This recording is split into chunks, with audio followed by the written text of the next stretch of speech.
Welcome to When I Fell in Love with Hip Hop STL. I'm your show host, Israel Picasso. We tuning live from St. Louis, Missouri. Today's guest is Brandon Moss. Can you introduce yourself and let the crowd know where you from? What's going on, man? My hair messed up. Well, yeah, DJ Moss from Atlanta, Georgia. I'm originally from Mississippi, but I'm currently residing in Atlanta. Okay. When was the first time you fell in love with hip hop? Jesus, let me think. It had to be like, I think it had to be like late '90s back, because you know what I'm saying. I'm from Mississippi, so you know in Mississippi we don't really have much of a we don't have much of a outlet as far as hip hop goes. So like when I was in Mississippi growing up, I used to like be in my mom's back seat, like just like counting beats of songs and everything like that, and you know just figure out how like beats per minute and everything like that worked. And I remember back when I think it was a Biggie song that came out. I don't know if it was Juicy or something else, but let's just say it was Juicy for the sake of the conversation. It came out, and me and my brother was just like, and my little brother. Me and my little brother was just sitting back, like just singing the song, like we had already heard it before, but we didn't know who the artist was. And then like a couple months later, he ended up passing away, and we didn't understand. We young, but from that point on, we kind of like just started to pay attention as far as like music and how the genre of music went. I mean, hip hop went, and then it just grew from there. Yeah. Okay, so with you being a DJ, did you always know you had the talent to do this? And what was the first? Nah, absolutely not. Damn. Nah, man. I mean, I'm gonna be honest. Like the reason why I became a DJ was because my homeboy who was he was in Augusta, Georgia, and I was in Augusta, Georgia, and I ended up moving to Carolina, and I wanted him to come to Carolina and just do my parties. I wasn't trying to get him to move, just to come do my parties. He was like, bro, I'm too booked. I'm too booked being a DJ now. He said, man, I can't do your parties and nothing like that. And I was like, man, I need to find a DJ. He was like, bro, why don't you just learn how to DJ yourself? And he sent me like certain links on YouTube, and I just watched other DJs on YouTube, and I committed to the art. So like that. So I haven't been DJing long, probably since like 2015, 2014, like 7 years or whatever like that. But when I learned, I was a little bit late at learning, but I learned just pretty much by watching YouTube videos. Damn, that's crazy. Yeah, man, you'd be surprised, bro. You'd be surprised you can learn off YouTube. I'm here. You do you remember the first turntables you bought? Yeah, bro. It's so crazy. I remember back when I was it was back in 2014. I remember I had bought I thought that you needed like the biggest shit, like the biggest and the best of the equipment and everything. So like I bought like this $1,500 turntable that I didn't know what the hell I was doing with it. But I bought like this $1,500 turntable, and like here I am. I ain't never been booked as a DJ or nothing. I just wanted to like say I got the equipment, and like I was practicing every day, but wasn't nobody booking me because I didn't really put my name out there like that. But eventually I put my name, put my name out there, but the gigs wasn't coming fast enough as far as like me, DJing at other events and stuff.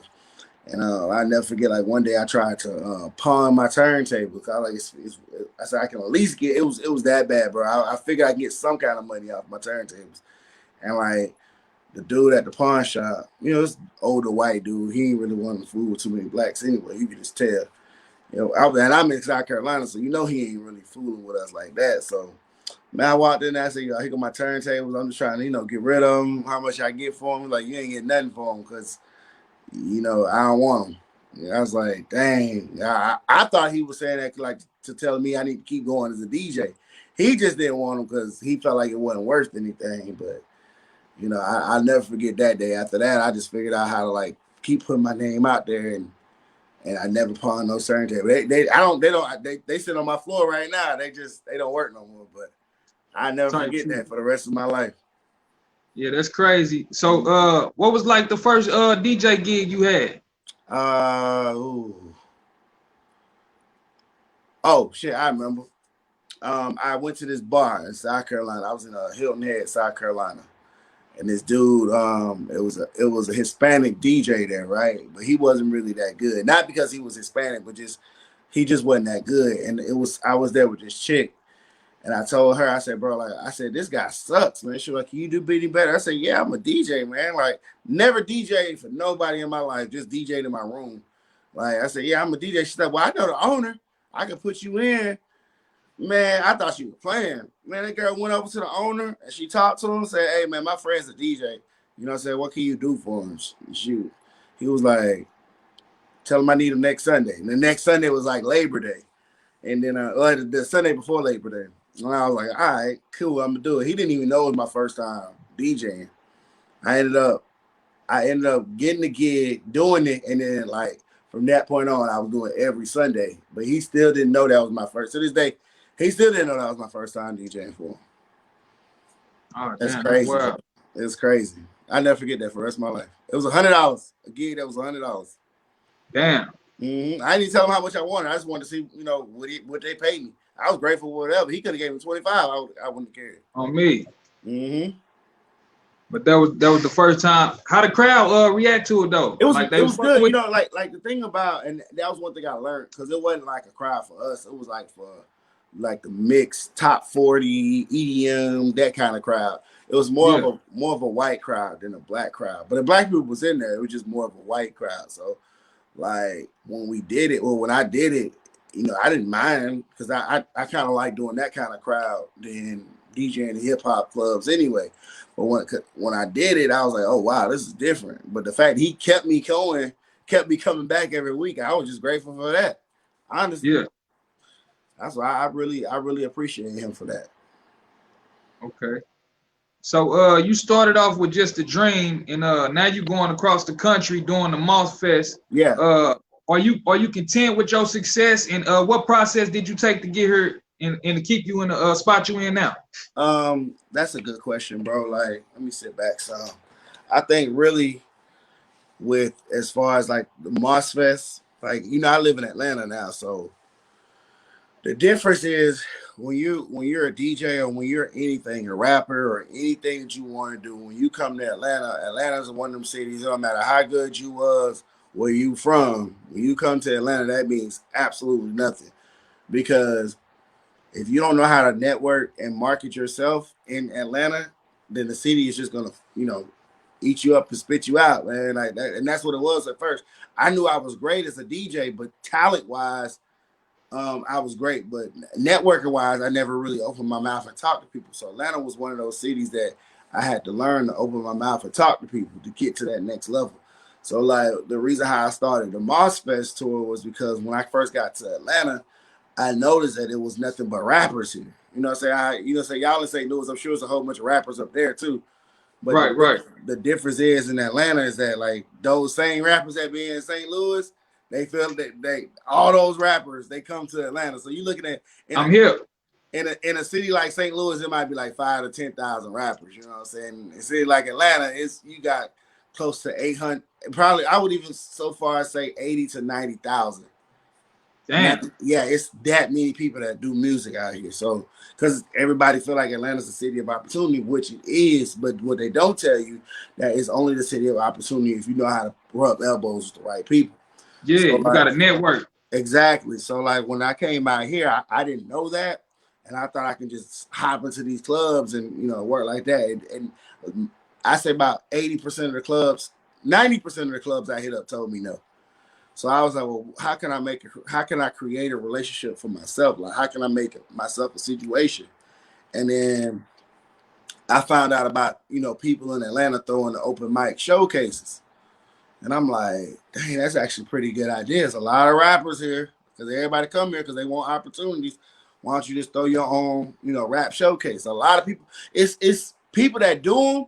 And it's people that's like, I'm just only gonna do it for the money. But I found a loophole in the whole showcase formula to where like if I do it, why don't I do it different from everybody else? So I studied everybody else's formula as far as like doing showcases. And I'm a DJ now, trying to study the promoter style of things. And so like what I decided to do was, instead of me throwing showcases in Atlanta, I said, "Fucking, I'm gonna go on the road and do it in different cities on the road, and the people that I like on the road, I'm gonna give them the opportunity to come to Atlanta and perform." And I started that in like 2017, and that's how MOSFest really just took off. I didn't even know what to call it then. I just knew like I'm just gonna call it my name, like through my name, my last name Moss. I'm just gonna put Fest at the end of it, and see if people rock with it. And when I did it, it was just a success, and I just made it bigger and better each year. Because what people don't fail to realize is that your name is really all you got when you try to brand something. So if you're gonna brand it right, and put your name on everything. Because at the end of the day, people still gonna be. People might not forget. They might forget you, but they're not gonna forget the name of what you doing. So right, you right on the money with that. Exactly. That's my next question. Mm-hmm. As a DJ, what advice can you give artists that want to push their brand and get their music heard? Learn. One of the main things a lot of people feel like, in my experience, is that people feel like a lot of things can happen overnight. They feel like that. They don't. It ain't. They know it can't happen, but they feel like it. They feel like it because they might see this artist that they didn't know last week come from out of nowhere, and blow up in their mind overnight. But they didn't see the years and years of success of down disappointments that this artist had to go through to get to where that artist is at now. One of the main things I feel that a lot of artists don't do is understand how marketing works. Marketing is a very big thing. Like most people will spend, let's just throw a number out there. Let's say like they'll spend, $10,000 for a little Boosie feature or however much he costs. So I'm just throwing a number out. I'm not saying that's how much he costs. But let's say they throw $10,000 for a little Boosie feature, but they won't put $10,000 in the marketing for that feature. You know what I'm saying? Like you gotta do more. To me, I always feel like your marketing should be, if you're gonna spend $10,000 on the feature, I feel like you need to put 20 to almost even 30 on marketing. Yeah. You know what I'm saying? A lot of people don't understand. Like they just feel like if they share it online or put it on YouTube, that that's gonna blow.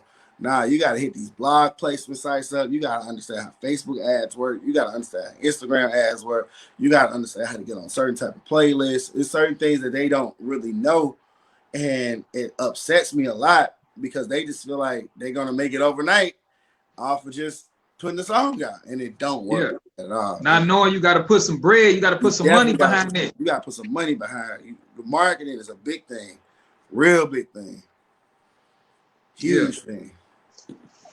So, my next question I want to ask you, who is your top 5 DJs of all time, and which one inspired you the most?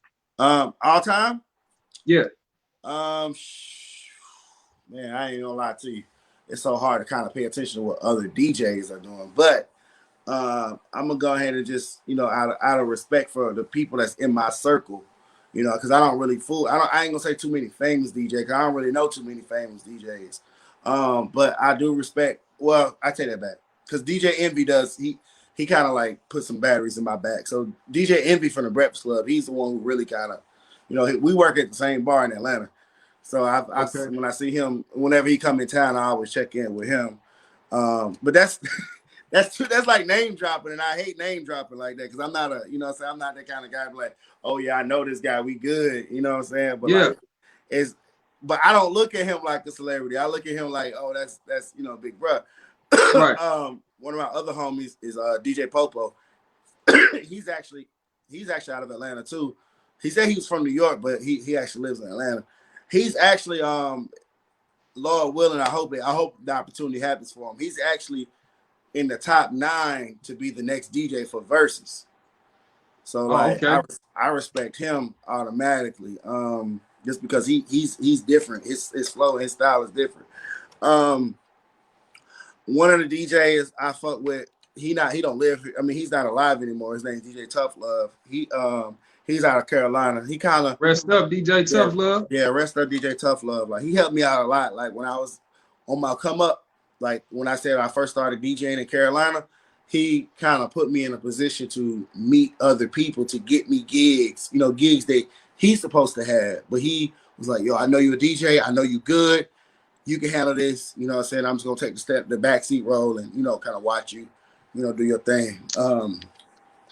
I like a lot of new DJs coming up, man. One of the guys who really look up to me is DJ Solo out of Atlanta. Okay. He's from Conyers, but he went to school in Augusta, and then he actually went on tour with me last year for MozFest. And he's a really really good guy. Like he'll do anything he can for you, and I can honestly say like he's probably a really good friend of mine. He's booked probably like 5 or 6 nights a week just being a DJ. And Oh damn. He yeah. working. And that's the thing. Like a lot of artists don't really understand. Like, bro, like even when they're artists, they need to link up with these DJs. It's nothing to give a DJ, $10 or $15 or however much they spend on weed and shit like that. Yeah. They can get that. They can get that. That's who gonna get your shit heard? That's exactly who gonna get your shit heard. That people don't understand, especially in Atlanta. People do the strip club run, and it's like what I call the strip club run. People don't know what this is. Basically, like a lot of these DJs come together, and they'll basically able be like, boom, you DJing here, you DJing here, you DJing here. All right, cool. I'm gonna give you some money to play this record. I'm gonna give you some money to play this record. I'm gonna give you some money. Like the DJs do that for each other. So now they're pushing this one record because this artist came to this one DJ with like, a big ass bag, but this one DJ can't get your song played because he's not in every club in Atlanta. And other DJs that's in every club. You know what I'm saying? That's a different club. So it's nothing to, hey, bro, play a song for like, 45 seconds to, a minute and a half. Whatever. You can't play the whole record, but play the best part of the record and then put it in the mix. Send like 10 to 15-second videos so we can send back to the artist. Now you got your shit playing in rotation from other DJs. People don't know how to create relationships, man. A lot of times relationships is more important than money. That's the best part about this whole game is the relationship part, the relationship aspect of getting to the next level as far as an artist, as far as a DJ, as far as a promoter. The relationships is way more important than money, probably. Yeah. Okay. Now you also got a podcast called MozFest. How did you create it? The Moss podcast is basically like I started that podcast up. I guess about a year and a half, 2 years ago, and I had different ways of what I wanted to do with it. Like I wanted to just interview independent artists on it, but then like that changed. It changed my focus after my focus changed on that after I started talking about like mental health and some of the things that us as black men, especially black men in entertainment, go through. And not just like mainstream entertainment, but like, we don't really sit back and just tell people what's the shit that we go through. You know what I'm saying? Because we so embarrassed to say, oh, I felt like this happened to me, or I felt like this happened to me. Or like we just feel like we can handle it on our own. So I changed the direction of the Moss podcast for that, just mainly focusing on us helping each other as black men. Not even just black men, just men in general. Like, because people don't even understand. Like, we be so strong that when we like take care of everybody else, no one thinks about who takes care of the caretaker. And that was one of the main things I did with the Moss podcast. The other one I have is Undiscovered, and I'm actually about to start back up in January of next month.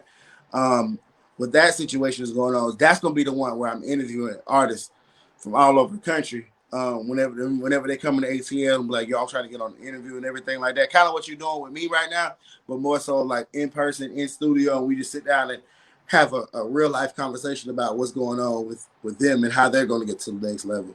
And those are the two platforms that I have. I'm thinking about starting another one up, but I'm as of right now, those are the main two that I'm working on. Okay. So what's next up for you, man? What kind of tours you got coming up? What you got going? What's in the works? Man, so I do two tours a year, two main tours a year. I do my spring tour, which is really from January to May. I call it my spring tour. It's called Dreams to Reality.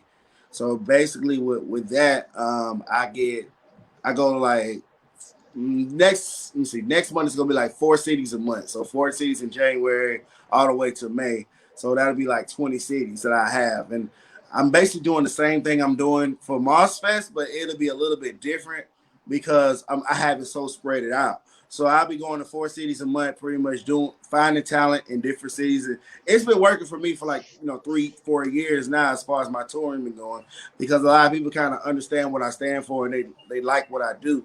It ain't always about scamming. It ain't about I mean, money does have to be made, but we're not taxing like most of these other companies are. Like, I don't want to say nobody's name, but like most of these other companies are, and I'm not like that. I really want to give artists an experience, but I want them to understand that like we're the company that wants to make sure that you get something out of what we're doing instead of you just performing. So that's the next tour is Dreams to Reality. Then we got Mars Fest coming up in July or August. That's when we usually do Mars Fest. Now that's the one that we do like 30 cities in like probably 30 cities in like 45 days. So like that's the one we really be knocking a lot of these cities out. But Dreams to Reality, we do 4 shows a month and all the way up until May. And we, like I said, we give artists different opportunities that they can't get locally or anywhere else. Okay. Now I got one more question. Actually, I got 2 more questions for you. I'm ready. How you feel about all these artists being gunned down in their environment, man? Oh, you said how I feel about all these artists being what? How you feel about all these artists being gunned down in their environment and shit, man? Okay, so that's one of the saddest things, because I feel like and I say this at a lot of shows, man. Like the city that hate on you the most is your hometown, and it's like your hometown will hate you before the world loves you. I mean, yeah, your hometown will hate you before the world loves you, and like even when you make it, it's like sometimes you just got to get the fuck out of there. No matter how much you want to do for your city, like almost every rapper don't got killed. That has been killed don't got killed in their hometown. You talking about Doe B, you talking about Dolph, you talking about what's the dude name from Lil Lonnie from Mississippi. Like these guys don't got killed in their hometown, all because people don't, either they got ops or people don't like to see other people be successful. And it really only happens in the rap community. It's sad that it's like that. Of course, I don't like it. Of course, nobody wants. I don't want to see nobody get gunned down. I don't want to see that man had kids. Them guys got kids. You know what I'm saying? Mo3 got killed in his own city. Like these guys, it's sad that it's like that, bro. It's sad because like you never know, what that man had planned. Most of these people got killed. The dog got killed last month, and it's Christmas this weekend. Now his kids got to go through not having Christmas with their daddy. So it's just situation. Like I said, I got a 9-year-old myself, so I understand. So I try my best not to put myself in those type of positions, but I definitely don't agree with people getting killed in their hometown. I feel like once you get to a position, you need to get the fuck out of there. Like, just don't. I ain't gonna say never come back, but if you gonna come back, you know what I'm saying, you definitely need to have some type of security. That's another thing too. A lot of people don't feel like they need to have security in their hometown. That's the reason why these guys feel like they get killed. They're like, oh man, I'm on this side of town. I'm good. Nah, bro, ain't nobody ever good. Ain't nobody ever good. People is touchable. No matter, them niggas like you untouchable. These niggas can be touchable. If niggas really want you, they'll get you. Yeah, this shit fucked up, man. Rest up to all the fallen soldiers we lost, man. Yeah, absolutely. I got one more question I gotta ask you before we get out of here. Hey, you sound kind of far away. I'm trying to listen to you. Websites you want to promote, and how do artists get booked, for your show? Yeah, absolutely. You said a website, right? One of the main, my website is officialmossent.com, and I was actually about to work on the site as soon as I get off of here. But officialmossent.com, they can go on my website. They can see everything from past shows to like upcoming events. They can even schedule themselves an interview. Like it's officialmossent.com. That's basically that. That's how I do pretty much everything. You can't even, how when you sign up for most of these shows, you can text a number and everything like that. Like you can still text us, but we just gonna send you a link to our website to sign up for any kind of shows or events or anything like that. So that's what our website goes. My personal IG Instagram is called Official B Moss. So Official BMOSS. That is my official Instagram page. Or you inbox me like how you inbox me, bro. I usually respond within 24 hours. sometimes closer than that, sooner than that. Okay. Well, shit, that was pretty much my last question for you, Yeah. man. Shit, we're gonna get everything together. Shit, Moss Fest, y'all fuck with good. Y'all go add them on Instagram, all the social media sites. Shit, any promotion y'all need, you know, he the man. So Absolutely. shit, we're gonna get out Absolutely. here. Hip Hop SCL, we out here. Absolutely, man. Appreciate it, man.